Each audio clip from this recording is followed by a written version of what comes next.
बोला हिंदू से पूछते हैं, मुसलमान से नहीं पूछते, आपस में इन्हें भिड़ाओ, और जो इन्हें भिड़ाओगा वो सत्ता पे राज करेगा। योगी जी के भाषण ये है कि भाई अगर आप देखो तुम्हारे साथ ये हो रहा है, ऐसा कर रहे हैं ये लोग बाग, अगर अब कि हमें वोट नहीं देंगे तो तुम्हारे साथ ऐसा भी हो जाएगा। अगर अब ऐसे ही हो रहा, वो भी हमारा कृषि मंत्री है, और बस संजीव वाली हरेंद्र मलिक भी हमारे ही है।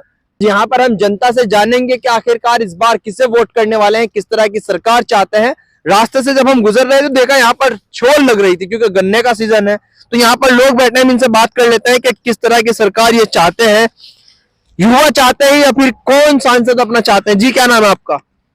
मेरा नाम मोहम्मद वाजिद है भाई जी वाजिद जी, तो इस बार किसे सरकार बनाने वाले हो, किसे वोट करने वाले हो? वोट का तो जहां तक ख्याल है, वोट तो मेरे हिसाब से उस कैंडिडेट को करी जाए जो पब्लिक के बीच में आके और काम कराना जानता हो। वो चाहे बीजेपी हो, चाहे बसपा हो, या कांग्रेस हो, या इसके अलावा एक किस तरह की सरकार चाह रहे थे? अजय सरकार तो यही हो भाई जो किसानों के बीच में रहकर काम करती हो। किसानों के बीच में रहकर काम करते। जी क्या नाम है तुम्हारा? हमारा नाम पंकज कुमार है। तो पंकज कुमार जी, 22 का जो चुनाव हुआ था किसे वोट करा था? भाई वैसे तो फूल को दी थी हमने वोट, तो अच्छा, इसीलिए दी थी भाई, महंगाई जो हो उस पर कंट्रोल है वो कुछ, जिस तरह मोदी जी कहते कहने भाई महंगाई कम रहेगी और भाई जनता को फायदा होगा आपका। अब पेट्रोल डीजल देख लो, 5 लीटर तेल 500 रुपए में गिरवा कर चलते हैं, खेत लो जाओ और आ जाओ, ट्रैक्टर का तेल खत्म हो जाओ। फूल को किसे दी थी इस सीट पे? भाई हमारे यहाँ से तो कपिल देव थे। अच्छा, हाँ जी, कृषि मंत्री हमारे संजीव बालियान है ही है। तो किस तरह का नेता चाह रहे हो इस बार भी? नेता तो चाहे हमारी तरफ से मोदी बन जाओ, योगी बन जाओ, चाहे अखिलेश बन जाओ, कोई भी बन जाओ, लेकिन कम से कम इस महंगाई पे तो कंट्रोल लगो। सब कहते हैं चलो गन्ना महंगा भी हो रहा है, कि भाई इतना हो रहा, कितना हो रहा, खर्चा भी तो देखो उसका कितना हो रहा खर्चा हमारा। तो पहले संजीव बालियान थे, इस बार संजीव बालियान के सामने हरेंद्र मलिक है, तो किसे वोट करना चाहोगे? अभी तो फिलहाल के टाइम पर ही है कि जैसे मान लिया सभी बैठ जाए, आदमी समूह इकट्ठा हो, भाई सब वोट देंगे या किसे देंगे, इस चीज का भी डिसीजन हम लोग ले नहीं पा रहे कि दोनों तरफ ऐसे ही हो रहा। वो भी हमारा कृषि मंत्री है और बस संजीव वाली हरेंद्र मलिक भी हमारे ही है, तो ये आदमी दोनों तरफ से सोच विचार में हो कि वोट किसे दें। संजीव बालियान तो 2 बार सांसद रह चुके हैं, तो 2 बार जो काम हुआ उस कार्यकाल से आप सहमत हैं या नहीं है? किसान जो हो इस चीज से परेशान हो। अब देखो किसान के साथ में महेंद्र सिंह राकेश टिकैत भी आगे, उनके लड़के, और हरेंद्र भी आगे, और जयंत चौधरी भी आगे। अब चारों तरफ से जो आम जनता है, किसान है, वो इसलिए परेशान है कि वोट दे तो किसे दे, हम क्या करें, एक पल्लू के तरफ आके चारों तरफ को हो गए। यानी कि अभी मसला चल रहा है, विचार चल रहा है कि संजीव बालियान को दे या फिर हरेंद्र मलिक को।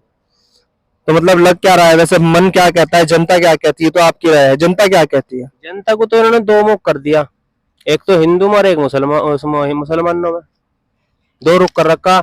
अब तो ऐसा कौन सा कैंडिडेट है कि जिसे जिसे हिंदू भी वोट करे, मुसलमान भी वोट करे? जाहिर सी बात है, अगर आप मान लिया हिंदू के मामले में आओ तो योगी जी के भाषण ये है कि भाई अगर आप देखो तुम्हारे साथ ये हो रहा है, ऐसा कर रहे हैं ये लोग बाग, अगर अब कि हमें वोट नहीं देंगे तो तुम्हारे साथ ऐसा भी हो जाएगा। तो तुम मानते हो इस चीज को?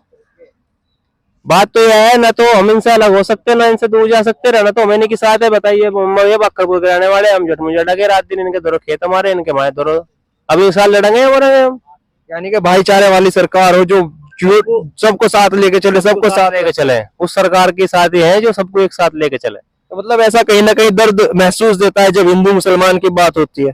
ये तो अंग्रेजों की चाल थी, जो सिस्टम था, जब कभी अंग्रेजों का राज था कि हमें इतने सालों यहाँ से राज करना, तो उनकी चाल थी, बोले मुसलमान जो लोग थे भाई थोड़ा बकरा वकरा ईद का सिस्टम रखा थे।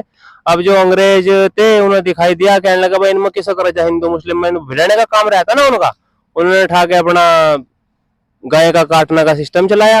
बोला हिंदू से पूछते हैं, मुसलमान से नहीं पूछते, आपस में इन्हें भिड़ाओ, और जो इन्हें भिड़ाओगा वो सत्ता पे राज करेगा। तो यानी कि जब इस तरह के भाषण आते हैं, बयान आते हैं, कहीं ना कहीं दर्द महसूस देता है कि हिंदू मुसलमान को बांटने का काम किया जा रहा है। बांटने का काम किया जा रहा है, दर्द भी महसूस होता है। मान लिया आपस में हम लोग, ना तो मुसलमान इस देश में से जा सकता है, ना हिंदू जा सकता है, रहना यहीं पड़ेगा अपने साथ। आज तो कोई कुछ लेकर नहीं गया, सब रहेंगे यहीं से, लेकिन इन लोगों को आपस में बिठा के शासन करना, यानी कि ऐसी सरकार चाहते हैं जो जोड़ के रखे सब। सरकार वह चाहिए जो महंगाई को कंट्रोल रखो, आपस में सब में भाईचारा रखो, लड़ाई झगड़ा किसी में ना हो। और मैं उन लोगों को भी कहूँ जो लोग आपस में वीडियो करके शेयर करके एक दूसरे को धर्म के नाम पर लड़ते रहे, उन लोगों के भी कहूँ अपने करने खाने पर अपने सही हिसाब में चले, ना कि एक दूसरे की तरह गलत वीडियो बनाकर या उस पर चलो। ना तो कोई मुसलमान यहाँ से सदा के लिए रहने का, ना हिंदू सदा के लिए रहने, जाना सबको पड़ेगा। ये मौजूद थे हमारे साथ, ये मुजफ्फरनगर लोकसभा का क्षेत्र पड़ता है, यहाँ पर गन्ने की छुलाई चल रही है लगातार। इनसे बात हुई कि इस तरह की सरकार हो जो लोगों को जोड़ करके रखे। मेरी कोशिश रहेगी कि जो जानकारी है वो बिजनौर लोकसभा सीट से हो या मुजफ्फरनगर लोकसभा सीट से हो, वो तभी सभी तरह की जो चुनाव से जुड़ी जानकारी मैं आप तक पहुंचाऊं। लेकिन लोगों का भी मन ये है, क्योंकि दोनों तरफ चेहरे जो है बड़े हैं, अभी लोगों का कहना है कि अभी सोच विचार चल रहा है कि इस बार किसे वोट करें और किसे सपोर्ट करें। तो मेरी कोशिश रहेगी कि मैं तमाम जानकारी आप तक पहुंचाता रहूं। आप लगातार मेरे साथ जुड़े रहें। मैं MS को